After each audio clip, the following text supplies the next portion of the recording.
Hello दोस्तों, welcome to this video. This is a part of your 10 minute a day series. यहाँ पर हम JAIIB exams I and IFS के important component recession phase of business cycle ये discuss करेंगे। Is this component exam important from the exam point of view? What are the sub topics that can be asked and इनको हमें कैसे prepare करना है exam के लिए, ये सब हम इस सेशन में डिस्कस करेंगे। So stay tune till the end.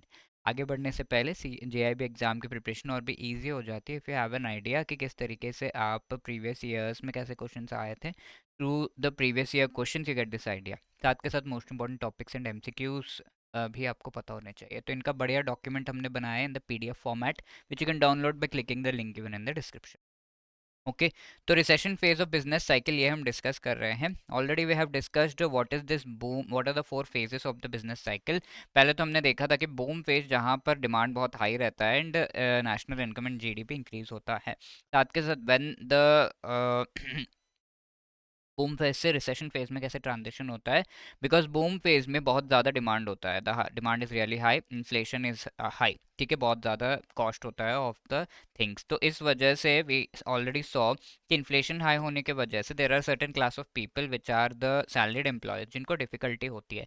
ये सैलरीड एम्प्लॉयज़ आगे चीज़ों को बाई करने के लिए उनकी जो क्षमता है, देर ऑब्वियसली इन्फ्लेशन इंक्रीज होने से वी हैव ऑलरेडी सीन कि द परचेसिंग पावर रिड्यूसेस, ठीक है, तो they reduce there consumption also in that level. तो जो डिमांड इतना हाई था वो अब धीरे धीरे नीचे आने लगता है and as it keeps coming down we call the next phase as the crisis phase. ठीक है, इसे हम क्या कहते हैं, क्राइसिस फेज, जहाँ पर the economy can go into the negative but इसे संभाला जा सकता है, that is the phase, recession phase इसे कहते हैं। तो यहाँ पर there's a fast drop in the demand because the salaried employees are not consuming right now, but there is a slow drop in the supply because जो suppliers हैं उन्हें अभी तक पता नहीं है कि the demand has already started dropping.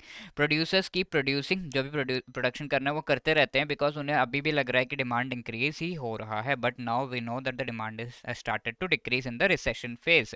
Demand जो है सप्लाई से थोड़ा कम हो जाता है, 100 आइटम्स का डिमांड है तो सप्लाईज 180 आइटम्स का, इस तरीके से demand is lesser.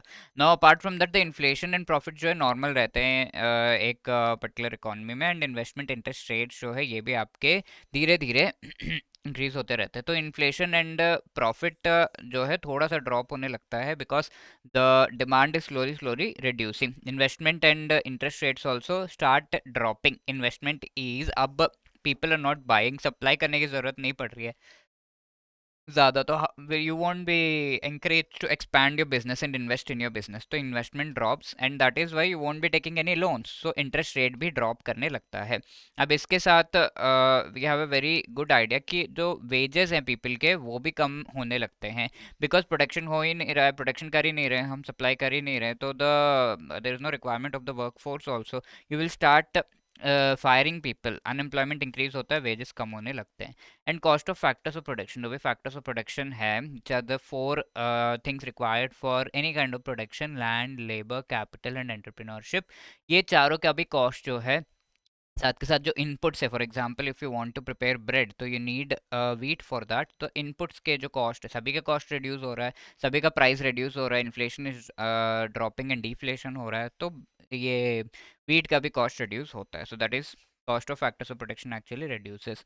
Then salaried employees अब इतने चतुर चालाक हैं तो पिछले फेज में इन्होंने अपना कंजम्पशन रिड्यूस कर दिया था, इस फेज में भी they keep reducing the consumption further, ठीक है, दे पोस्टपोन द कंजम्पशन, जो भी अभी उन्हें अभी कंज्यूम करना था वो अभी नहीं करेंगे बिकॉज दे हैव सीन के 1000 रुपीज जब कॉस्ट था बूम फेज में, अब ये रिड्यूस होकर 500 हो गया, दे वेटिंग कि फर्दर ये रिड्यूस होगा then only I will be consuming.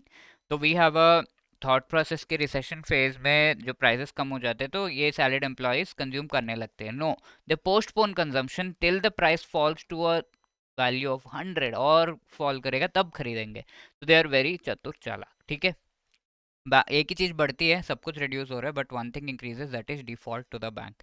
Non performing assets जो है बैंक के वो ही इंक्रीज होते हैं, high desire for liquidity, liquid money की रिक्वायरमेंट होती है, and the consumption keeps dropping and we move into the next phase. Because consumption क्यों ड्रॉप हो रहा है, because the salaried employees are further not consuming, उन्होंने अपना कंजम्पशन पोस्टपोन कर दिया है, तो हम नेक्स्ट फेज में प्रोसीड करने लगते हैं, that is the depression phase about which we will be discussing in the next class. तो this is your question for homework JAIIB में 2023 का क्वेश्चन है, which among the following is the characteristic of boom phase of business cycle?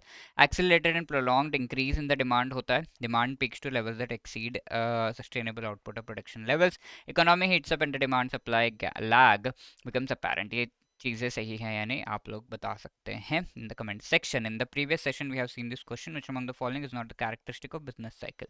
ये random है, synchronic है, symmetrical है, recurring है। तो ऑब्वियसली ये जो है वी कैन वेरी क्लियरली से ये सिमेट्रिकल हम नहीं कह सकते हैं, इट इज़ अनसिमेट्रिकल। ठीक है, सिमेट्रिकल नहीं होगा, अनसिमेट्रिकल होगा, बिकॉज आप जानते हैं कि when there is a increase in the national income and demand and GDP growth होता है तो वो अच्छे से बहुत तेज़ी से होता है, but when there is a decrease it is in the negative phase. ठीक है, वो डिक्रीज बहुत ज़्यादा एग्रेसिव होता है, तो it is not symmetrical at all. So C is the right answer.